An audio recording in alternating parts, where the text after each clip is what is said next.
kayo CR, ma'am. Ha? Bakit? Nasaan ba ako? Nandito po kayo sa Family Medical Polyclinic.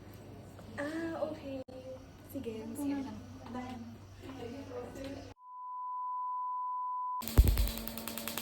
Okay.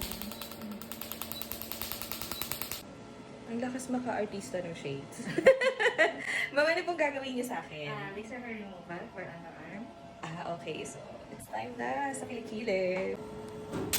Okay naman. Mama, tagal ka na dito? Yes, Ay, taga po. Mga ilang years na po? more than 5 years. Ah, sa Qatar po, 5 years na rin. Ah, so, ano pong tawag sa work po ninyo? Lahat po kami dito lang is registered nurse. Ah, talaga So, po. Registered nurse lang pala yung allowed mo. yes ma'am, bali nag-aral po kami ng training for 2 weeks laser hair removal. Pero all of na mga nandito po is registered nurse. Registered nurse. Ah, okay po. So, pwede pong malaman, magkano po ang salary range? Ma'am, hindi yung salary mo, yung range lang. Nag-range po ba ito ng 5 to 10K? Competitive po. Competitive yung salary. Competitive. So, Ano bang name niyo? Ara. Si Nurse Ara.